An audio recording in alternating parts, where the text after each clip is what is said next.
நீங்கள்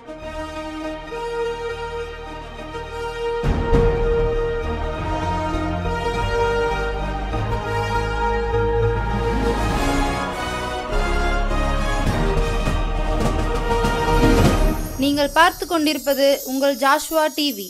சகல ஜனங்களுக்கும் நற்செய்தி.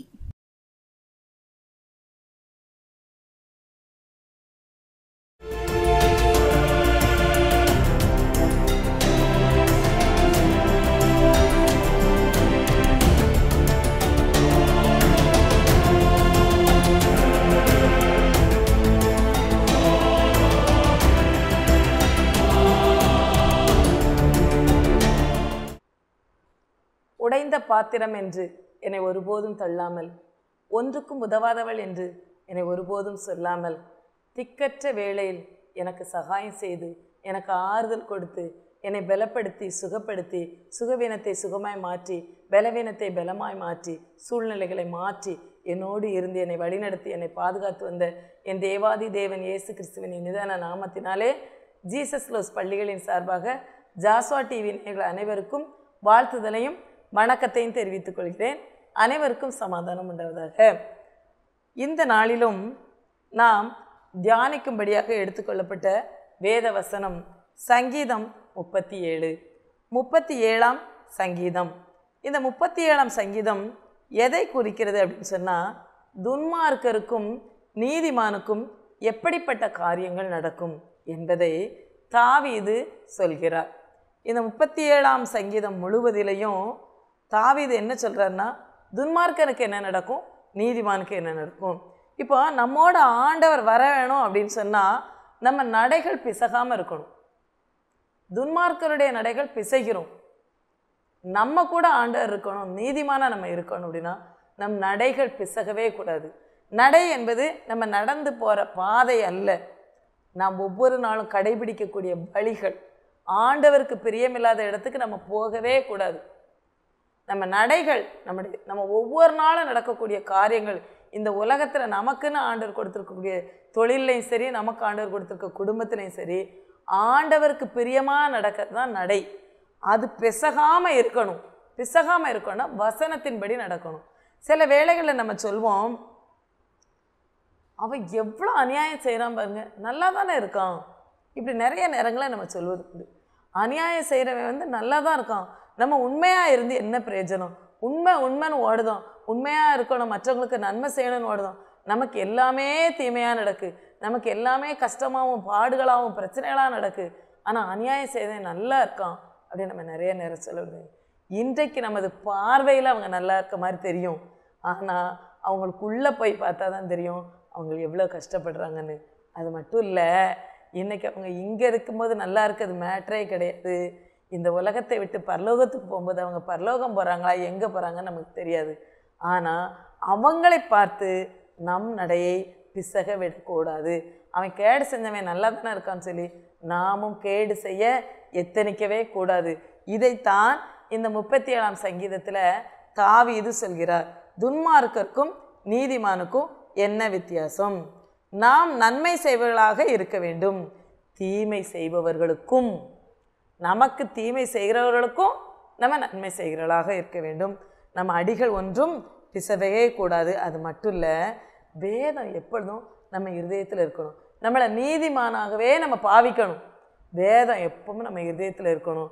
அந்த வேதத்தை நம்ம அசை போடணும். எப்படி ஒரு ஆடு மாடு எல்லாம் மேய்ஞ்சிட்டு வந்ததுக்கப்புறம் அசை போடும், நைட்டு உட்காந்து அவசர அவசரமாக சாப்பிட்டதை கூட. அதே மாதிரி தான் இன்றைக்கி காலையில் ஒரு வசனம் நமக்கு ஆண்டவர் கொடுத்தோன்னா அந்த வசனத்தை நம்ம தியானிச்சுக்கிட்டே இருக்கணும். அதுபடி நம்ம நடந்துக்கிட்டே இருந்தோன்னு வைங்களேன், எந்த விதத்தில் நம்ம பிசகவே செய்யாது. மற்றவங்க சொல்லுவாங்க, ஆமாம் ரொம்ப பெர்ஃபெக்டாக இருக்கா, உண்மையாக தான் இருக்கணும், ரொம்ப மிதமிஞ்சியாக நீதிமானாக இருக்காதுன்னு பைபிள்லேருந்தே ஒரு வசனத்தை எடுத்து நம்மகிட்ட சொல்லுவாங்க. எதை குறித்து நம்ம கவலைப்படவே கூடாது. எனக்கு ஆண்டவர் சொல்லியிருக்காரு இப்படி தான் நடக்கணும், நான் அப்படி தான் நடப்பேன்னு சொல்லி ஆண்டவருக்கு பிரியமில்லாததை விட்டுட்டு சரியான பாதையில் நம்ம நடக்கணும். அப்படி நடக்கும்போது நம்ம வாழ்க்கையில் என்னெல்லாம் நடக்கும் அப்படின்னு ஆண்டவர் இன்றைக்கி நம்மளை பார்த்து சொல்கிறாரு. ஆண்டவர் கூட இருக்கவங்க எப்படிலாம் இருப்பாங்களாம்? ஆண்டவர் சொல்கிற பாதையில் நடக்கிறவங்க துன்மார்க்க ஜீவியத்தை விட்டுட்டு சன்மார்க்கனாக இருக்கும்போது என்ன நடக்குமா? அதே சங்கீதம் 37:4 சொல்லியிருக்கு, உன் இருதயத்தின் வேண்டுதலை எல்லாம் ஆண்டவர் செய்வாராம். அவர் சொல்கிற பாதையில் நம்ம நடக்கும்போது நம்ம இருதயத்தில் என்னெல்லாம் ஆண்டவர்கிட்ட கேட்குறோமோ அத்தனை ஜெபத்துக்கும் ஆமென்றும் ஆமேன் என்றும் சொல்வார் ஆண்டவர். அப்படிப்பட்ட ஆண்டவர் நம்ம கூட இருக்கார். நம்ம ஏன் துன்மார்க்கமான ஜீவியத்துக்கு போகணும்? மற்றவங்களை பார்த்து எதுக்கு நம்ம வழி விலகணும்? அதே நேரத்தில் ஒரு துன்மார்க்கன் நம்மளை பார்த்து திருந்தி வரலாம், நம்ம அதுக்கு போகக்கூடாது. ஆனால் அதே நேரத்தில் இந்த துன்மார்க்க ஜீவியம் எப்படி இருப்பான் தெரியுமா? துன்மார்க்கன் அவன் இருக்க இடத்த தேடி பார்த்தாலும், அது எத்தனாம் வசனம் பாருங்க, 10ஆம் வசனம் சொல்லுது பாருங்க, 37ஆம் சங்கீதம் 10ஆம் வசனம் சொல்லுது, இன்னும் கொஞ்ச நேரம்தான், அப்போது துன்மார்க்கன் இருக்கவே மாட்டான், அவன் ஸ்தானத்தை உற்று விசாரித்தாயானால் அவன் இல்லைம்மாங்க. கிட்டத்தட்ட ஒரு 15 வருடங்களுக்கு முன்னால் நாங்கள் இந்த காம்பவுண்டெலாம் போடும்போது பார்த்திங்கன்னா ஒருத்தர் ரொம்ப எங்களை கஷ்டப்படுத்தினார். எதை எடுத்தாலும் அதை தடை பண்ணிக்கிட்டே இருந்தார். எங்களை ரொம்ப வீட்டு வாசலில் நின்னெல்லாம் ஏசினார். அந்த அப்படிப்பட்ட வார்த்தையெல்லாம் நான்லாம் கேட்டதே கிடையாது. அப்படி ஏசினார். அப்போ நான் ஆண்டவருக்குள்ளே இவ்வளோ கிடையாது, ஆனால் அழுதேன். சாதாரண ஜெபம் மாதிரி, ஏசப்பா இப்படிலாம் ஏசுகிறாங்க, நாங்கள் என்ன தப்பு செஞ்சோம் இப்படி வீட்டில் ஏசுகிறாங்க, எங்களுக்கு யாருமே இல்லையே கேட்பதற்கு அப்படின்னு சொல்லி நான் அழுது. என் கணவர் இப்படிலாம் ஏசிட்டு போகிறாங்க, நம்மளை காம்பவுண்டு போட விட மாட்டாங்களாம், நீ எப்படி போட்டுறதுன்னு பார்ப்போம் அப்படின்னு சொல்கிறாங்கன்னு என்னுடைய கணவர்கிட்ட நான் அழுதுகிட்டே சொல்கிறேன். கடைசியில் அவங்க போலீஸ் ஸ்டேஷனில் கம்ப்ளைண்ட் கொடுத்து இந்த இடத்த சர்வே பண்ணாமல் நீங்கள் காம்பவுண்டே போடக்கூடாது அப்படின்ட்டாங்க. ஒரு காவல்துறையிலேருந்து ஒரு இன்ஸ்பெக்டர்னு சொன்னாங்க, ஏம்மா நீங்கள் இதை சர்வே பண்ணாமல் நீங்கள் காம்பவுண்டு போடக்கூடாது அப்படின்னு சொல்லிட்டாங்க. சரியா, நாங்கள் சொன்னபடி இந்த ரூல்ஸ் படி நாங்கள் கேட்கோம் அப்படின்னு நாங்கள் அவர்கிட்ட சொல்லிட்டோம். சொன்னபடி சர்வே எல்லாம் பணம் கட்டினாங்க. அது சில தாமதமாச்சு, பிறகு அது சரியில்லை இது சரியில்லை, நிறைய ரூல்ஸ் அண்ட் ரெகுலேஷன்லாம் நடந்துக்கிட்டே இருந்துச்சு. அப்போ அவர் சொல்கிறாரு, நீ இதில் எப்படி காம்பவுண்டு போட்டு இருக்கன்னு நான் பார்க்கத்தானே போகிறேன் அப்படின்னு சொன்னார். எனக்கு அப்படியே இந்த வார்த்தைகள்லாம் நம்ம கேட்டு வளராதனால ரொம்ப கஷ்டமாக இருந்தது எனக்கு மனசு. ஆனால் ஆண்டவர்கிட்ட மட்டும் சொன்னேன், எனக்கு யாரும் இல்லை ஏசப்பா, நீங்கள் தான் அப்படின்னு சொல்லி. ஒரு குறிப்பிட்ட நாளில் அந்த காம்பவுண்ட் எல்லாம் போட்டு அழகாக அந்த இடத்துல ஒரு ரூமே நாங்கள் கட்டிட்டோம். ஆனால் இந்த காம்பவுண்டை நீ எப்படி போடுவே நான் பார்க்கேன்னு சொன்ன மனிதர் உலகத்தை விட்டே போயிட்டார். ஆச்சரியமாக இருந்தது. இவர் இறந்துட்டாரா அப்படின்னு அவங்க சொல்கிறாங்க. எனக்கு உண்மையில ஆச்சரியமாக இருந்தது, நம்ம கண்ணீருக்கு இவ்வளோ பதில் இருக்கா அப்படின்னு. ஒருவேளை அந்த கெட்டக்கூடாதுன்னு சொன்ன இடம் உண்மையிலே தவறாக இருந்திருந்தா ஆண்டவர் நம்மளை வேறு ரூட்டுக்கு மாற்றிருப்பார். இது தவறானது, கரெக்டாக இது பண்ணிட்டுன்னு. அது சரியாக இருக்க போய் தான் அதை கெட்டையும் அனுமதிச்சார். கெட்டி இருந்துறதை பார்ப்போன்னு சொன்னதை நான் பார்த்தேன், சொன்னவர் பார்க்கல. துன்மார்க்கர் கொஞ்ச நேரம்தான் இருக்க மாட்டான், ஸ்தானத்தை உற்று பார்த்தால் விசாரித்தால் அவன் இல்லை. இதுதான் துன்மார்க்கருக்கும் நீதிமானுக்கும் நடக்கக்கூடிய காரியங்கள். இந்த 37ஆம் சங்கீதம் முழுசில் இதான் தாவீது சொல்லியிருக்கார். அவர் அவ்வளவு வேதனைப்பட்டார் எதிரிகளால். அவர் உயிருக்கு போராடினார், விரட்டி துரத்தி அடித்தாங்க. எல்லா இடத்துலையும் ஆண்டவர் தப்பிக்க வச்சார். ஆனால் ஆண்டவரை தேடுறவங்களுக்கு எப்படி இருக்குமா தெரியுமா? இருதயத்தில் வேண்டுனா போதும், வாய்ட்ட கூட சொல்ல வேண்டாமா. இருதயத்தில் வேண்டுனாலே அவர் உனக்கு அருள் செய்வார். யாருக்கு? நீதிமானுக்கு. நீதிமான் யாரு? ஆண்டவருடைய வசனத்தின்படி கேட்டு அவர் சொன்னபடி செய்கிறவங்க தான் நீதிமான். அதுக்கப்புறம் பாருங்க, இன்னொரு வசனத்தை பாருங்களேன். இதே நேரத்தில் நம்ம பார்க்கோம், சில துன்மார்க்க ஜீவியம் பண்ணுறவங்க நிறைய லஞ்சம் அவங்கவுங்க வட்டிக்கு விட்டு நல்ல பெரிய பெரிய மாடியாக கட்டியிருப்பாங்க. அவங்களெல்லாம் பார்க்கும்போது நமக்கு ஏப்பா இவன் ஒரு உழைப்பும் இல்லாமல் இவ்வளோ அழகாக இருக்காங்களே, நம்ம கஷ்டப்பட்டு உழைக்கும், நம்ம இப்படிலாம் இல்லையேன்னு நினைப்போம். அதுக்கு தான் வசனம் சொல்லுது பாருங்களேன். அதே 37ஆம் சங்கீதம் 16ஆம் வசனம் சொல்லுது பாருங்களேன். அநேக துன்மார்க்கருக்குள்ள செல்வ திரட்சியை பார்க்கிலும் நீதிமானுக்குள்ள கொஞ்சமே நல்லது. கொஞ்சம் இருந்தாலும் போதும், அதில் இருக்கக்கூடிய நிம்மதி எதுலேயுமே கிடையாது. அதே மாதிரி துன்மார்க்கனுடைய புயங்கள்லாம் முறிஞ்சிருமா. இந்த புயம் இருக்குல்ல, இந்த புஜம் எதிரான இதில் ஏற்றி வச்சு தாங்கலாம். இதையே முறிச்சிருவாராம் துன்மார்க்கனுக்கு. ஆனால் நமக்கு என்ன செய்வாராம்? தாங்குவாராம். நம்ம புஜத்தையே அவர் தாங்குவாராம். அப்போ பைபிளில் உள்ள எத்தனையோ வசனங்களை நம்ம வாசிக்கும். ஆண்டவருக்கு பிரியமுள்ளது எது, பிரியமில்லாதது எது, அவர் பிரியமில்லாமல் நடந்தால் என்ன நடக்கும், பிரியமாக நடந்தால் என்ன நடக்கும், எல்லாத்தையும் நம்ம வாசிக்கும். அப்போ நம்ம துன்மார்க்க ஜீவியம் பண்ணலாமா? துன்மார்க்கம் எவ்வளவு நாளும் சரி அவன்கிட்ட ஒரு நிம்மதி இருக்காது. ஆனால் நீதிமான் கொஞ்சம் இருந்தாலும் சரி. ஒருவேளை நம்ம வீட்டில் சாப்பாடு குறைவாக இருக்குது, இல்லை வகை வகையாக கூட்டு இல்லை, பழைய சோறு வெங்காயம்தான் இருக்குது, ஆனால் குடும்பமாக உட்காந்து சாப்பிடுதான் பையங்களேன், அதை மாதிரி மகிழ்ச்சி எங்கேயுமே கிடையாது. அதனால தான் ஆண்டவர் குடும்ப ஜபத்துக்கு முக்கியத்துவம் கொடுக்காரு. குடும்ப ஜபம் இல்லாத வீடு கூரை இல்லாத வீடு. குடும்ப ஜபம் நம்ம உட்காந்துட்டோன்னு வைங்களேன், கண்டிப்பாக எல்லோரும் உட்காந்து பேச ஆரம்பிச்சிருவோம். இன்றைக்கி என்னெல்லாம் நடந்துச்சு, என்ன செஞ்சோம், அதுக்கடுத்து எப்படி பண்ணுவோம். பெற்றோர் பிள்ளைங்கிட்ட பேசுவாங்க, பிள்ளைங்க பெற்றோர்கிட்ட ஆலோசனை கேட்பாங்க. எப்போ அப்படின்னா குடும்ப ஜபத்தில் இருக்கும்போது. நீதிமான்கள் குடும்ப ஜபம் பண்ணுவார்கள். அதில் கொஞ்சமாக இருந்தால் கூட, வசதி குறைவாக இருந்தால் கூட அது நல்லது, அது மகிழ்ச்சி அப்படின்னு ஆண்டவர் சொல்கிறாரு. அப்போது துன்மார்க்கு என்ன நடக்கும், நீதிமானுக்கு என்ன நடக்கும். இரண்டாவதாக பாருங்கள், துன்மார்க்கர் எப்படி இருப்பாங்களாம். 37ஆம் சங்கீதம் 22ஆம் வசனத்தின் கடைசி வரியை பாருங்களேன். அவரால் சபிக்கப்பட்டவர்களோ அறுப்புண்டு போவார். ஒன்றுமே இல்லாமல் போயிடுவாங்களாம் துன்மார்க்கர். பார்க்க அப்படி தான் ஆகா ஓகோன்னு தான் வருவாங்க, ஒன்றுமே இல்லாமல் அறுப்புண்டு போவார்கள். அதற்கு மேல் வரியை பாருங்களேன், அவரால் ஆசீர்வதிக்கப்பட்டவர்கள் பூமியை சுதந்தரித்துக் கொள்வார்கள். நீதிமான்கள் பூமியை சுதந்தரித்துக் கொள்வார்கள். நம்ம நினைப்போம் பூமியை சுதந்திரிச்சோன்னே நிறைய இடம் நிலலாம் வாங்கி நம்ம எல்கையெல்லாம் எக்ஸ்டெண்ட் பண்ணி பெரிய இதெல்லாம் அப்படி பண்ணிடுவோம் அப்படின்னு. பூமியை சுதந்திரிக்கிறது அப்படின்னா நம்ம கூட பூமியில் இருக்கக்கூடிய மக்களெல்லாம் நமக்கு சாதகமாக இருக்கும்படி நம்மளை பழக வைப்பார் ஆண்டவர். பக்கத்து வீடு, சொந்த வீடு, எதிர்த்த வீடுலாம் எத்தனை பேர் சண்டை போட்டு ஒரு ஆபத்துக்கு கூட வர முடியாத அளவில் எத்தனை வீடுகளை நம்ம பார்க்குறோம். ஆனால் நீதிமான்கள் அப்படி இருக்கவே மாட்டாங்க.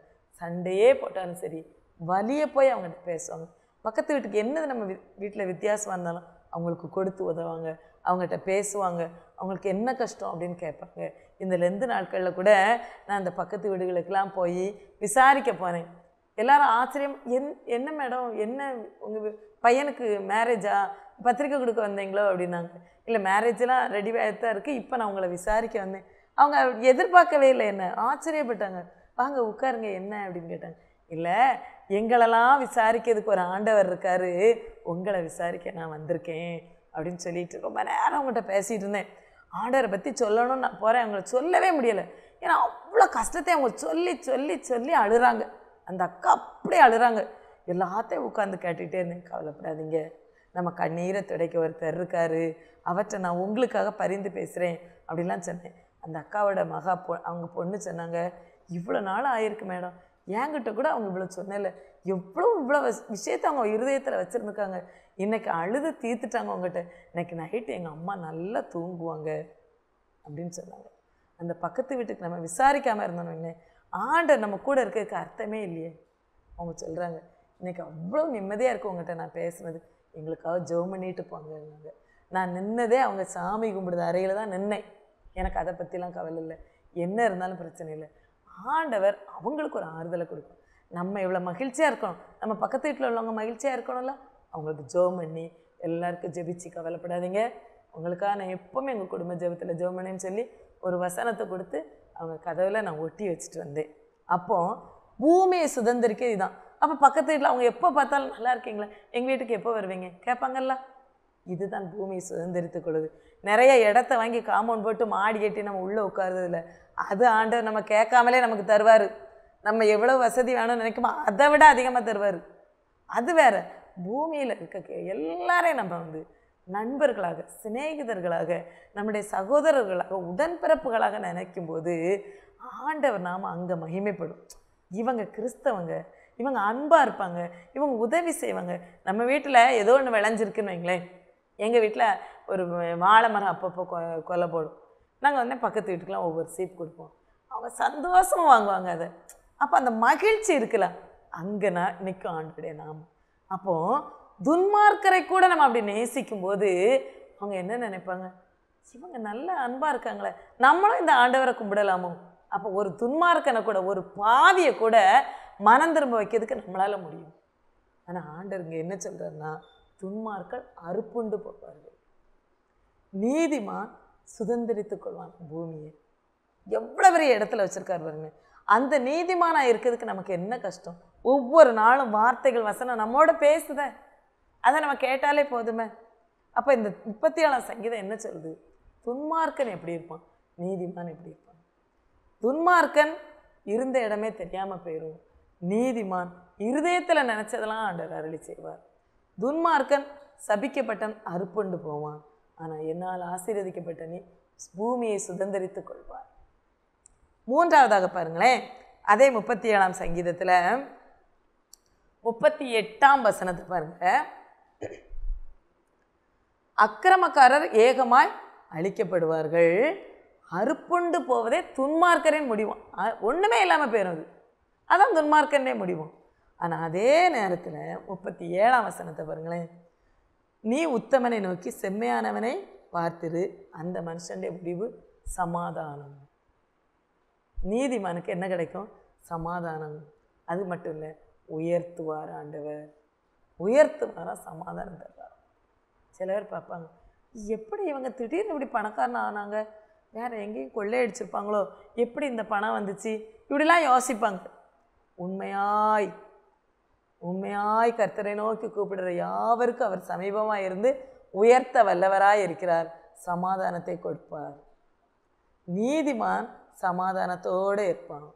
ஒருவேளை அங்கே வீட்டில் நல்ல வசதியான பொருட்கள் இல்லாமல் இருக்கலாம், வசதியான உணவு இல்லாமல் இருக்கலாம், ஆனால் அங்கே சமாதானம் இருக்கும். ஆனால் இன்றைக்கி உலகத்தில் பாருங்களேன், சமாதானத்தை தேடி எங்கெல்லாமா ஓடுறாங்க.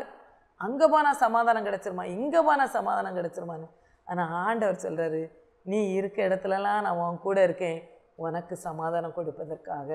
எங்கேயும் ஓட வேண்டிய அவசியம் இல்லை, யாரையும் தேடி போக வேண்டிய அவசியம் இல்லை. நம்ம கூட, நம்ம அருகில், நம்மளை பார்த்துக்கிட்டே இருக்காரு.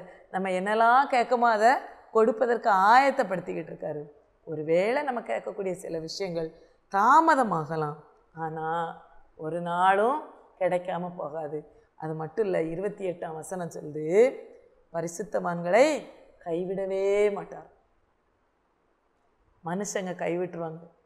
ஏதாவது ஒரு தேவை கேட்டிருப்போம், ஒரு மாதம் கழித்து தரேன் இருப்பாங்க, இல்லை 2 நாள் கழித்து தரேன் இருப்பாங்க. அந்த டைமில் கேட்க போகும்போது என்ன சொல்லுவாங்க, உங்களுக்கு கொடுக்கணும் தான் வச்சுருந்தேன், எதிர்பாராமல் இப்படி ஒரு செலவு வந்துச்சு, இப்படி செலவு வரும் நான் எதிர்பார்க்கல, உங்களுக்குன்னு தான் நான் வச்சுருந்தேன், இப்போ தான் இவங்களுக்கு கொடுத்தேன், இப்போ தான் இந்த பொருளை வாங்கினேன் அப்படின்னு சொல்லுவாங்க. கைவிட்டுருவாங்க. ஆனால் ஆண்டவர் ஒரு நாளும் கைவிடவே மாட்டார். நீதிமான்களை ஒரு நாளும் கைவிட மாட்டார். இருதயத்தின் வேண்டுதல்களெல்லாம் அவர் கேட்பார், பூமியை சுதந்திரித்து கொள்ள வைப்பார், ஆசீர்வதிப்பார், கைவிடவே மாட்டார், உயர்த்துவார், சமாதானம் கொடுப்பார். ஆனால் துன்மார்க்கர் என்ன செய்வாங்க?